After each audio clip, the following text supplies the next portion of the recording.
Alright, what's up, y'all? So,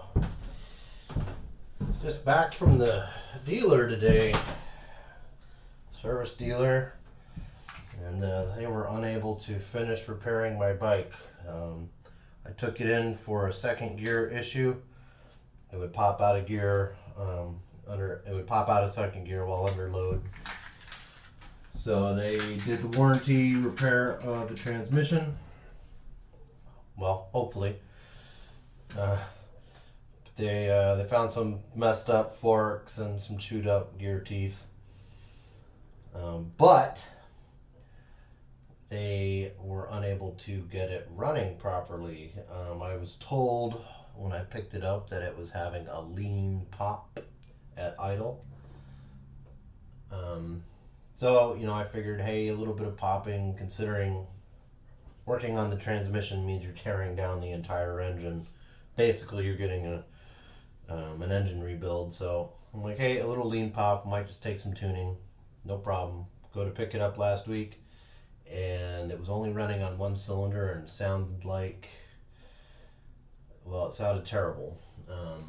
Unfortunately, I didn't get an audio of how it sounded prior, but I refused to take it, and they called me again this last Saturday saying, hey, bike's ready.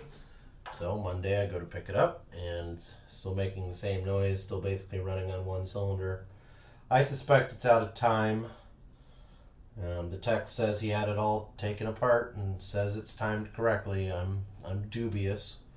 I don't know how well the sound's going to come across, but to me it sounds like it's backfiring through the intake.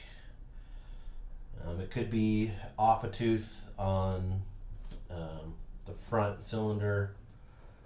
It could be off a tooth in the rear cylinder for all I know. It could be the decompression cam spring sprocket assembly could be stuck. I don't necessarily believe it's that, because it's popping through the intake rather than blowing out through the exhaust as it would normally for decompression. But fact is it sounds like crap. Front cylinder is basically cold. It does take a bit of heat, so it's firing every once in a while. I'm not smelling fuel, which could would be indicative that it's not getting fuel. However, the guy said he tested the injectors and the injection system itself works. Now, whether or not that means the bike is in time or whatnot, but I suspect it's timing. So what I'm going to do now, obviously I'm going to fire it up so I can get it recording. I'm going to take the tank off. I'm going to try and do a compression test and verify compression, because that hopefully will give me an idea if the front cylinder is not timed due to incorrect compression. Unfortunately, if it's only off by a tooth, I may not get a good reading. But I don't want to tear into it too much yet, because I called Kawasaki itself and they said they're going to help me out, even though my bike is now out of warranty. It was under warranty when I took it into the shop. My warranty expired at the end of March. Bike went in on the 10th of March. It's now the end of June when I took it out of the shop. But they said they're going to help me out. I have a trouble ticket, and I have a dealer friend of mine on the opposite side of the state that hopefully will help me out. So, assuming all those things line up, I'll let someone else take care of it, with at least someone who I trust at that dealer. The guy who would be working on it is not my friend, however. My friend, I suspect would vouch for him. But regardless, I don't want to tear into it without have to. So, upon what he says, if they'll take care of it, great. If not, then it'll be me. But at least I want to show up, since I have to drive across the state. I want to show up and be like, this is what's happening. Here's what I tested. At least tell me I'm not dumb. But like I said, they are telling me it's a lean pop. It does not sound like a lean pop. as far as I'm concerned. Fuel pump seems primed just fine. A little loud. Probably not a lot of fuel in the tank.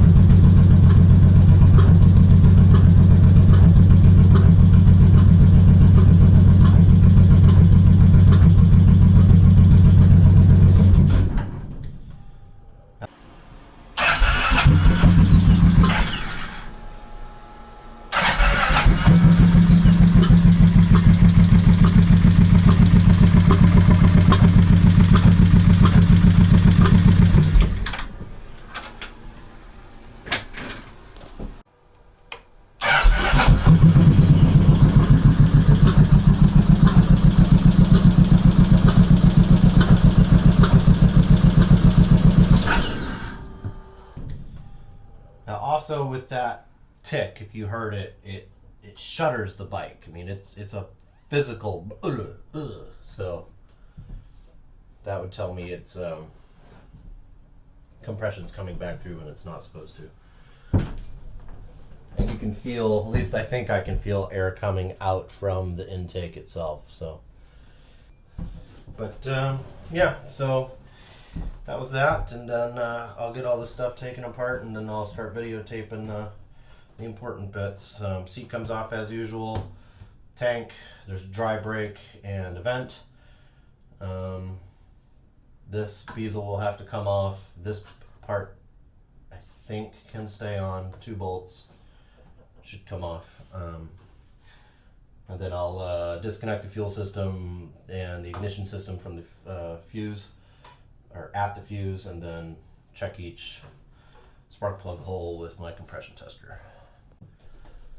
Alright, I just finished up the cold compression test. Of course the decompression system's working because it's automatic. But I got 70 in the rear, 78 in the front. So roughly 10 psi difference. I don't know if that's going to be significant or not. I'm going to have to try and at least test the front when I have the fuel tank back on and running. Trouble is, since it's only running on the rear cylinder, I won't be able to test the rear cylinder at all. So I'm not sure what I'm going to do about that, but we'll cross that bridge when I get there.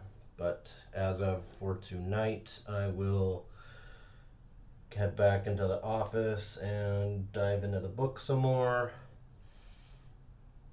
and go from there. Alright, so after looking at the manual, at 300 RPMs or starting, or starter crank rather, the compression I'm looking for is 61 to 101 psi at 300 RPMs. So obviously the 78 and the 70 falls within that. I'm not sure if that, well, was it 8 psi difference is going to be indicative of anything. But I think if I can at least narrow it down to the front cylinder being out of time, then the engine running compression should be low in that cylinder. So that would at least be something to start with. Since it's not high and it's not low, then the compression release system itself, the KACR system itself, would appear to be working as far as the springs releasing on the sprocket cam. It's a really cool looking system. But it's, I mean, kind of just like how points work. But, yep, I'll be putting that all back together tomorrow and testing it. Well, at least, like I said, test the front cylinder. Oh, and I should note that the front cylinder is most likely getting fuel. With the fuel pump, in the tank and removed, I'm still getting some spray fuel on the spark plug and on the tip of the compression tester. Okay, just did running compression test on the front cylinder. It's still not getting above 80 psi while the rear is running. I am definitely getting spark at the spark plug, and excuse me, I'm definitely getting fuel. The injector is quite flooded, or excuse me, the spark plug is quite flooded. So I'm still stuck believing it's timing, or the decompression system is stuck on that cylinder. Either way, I can't think of any way I can check it other than to start popping the covers and the rockers off. So basically, just a minor update. I've put the bike back together, and I will be towing it to the east side tomorrow night after work. So I'll be a nice 8 hours in the truck, and hopefully I get there before they close early for the holiday weekend. And I'll try and videotape talking to the mechanic or whoever. I don't know if my buddy will be at the dealership that day or not, or if he'll be taking his family out for the holiday. But that's where it's at now.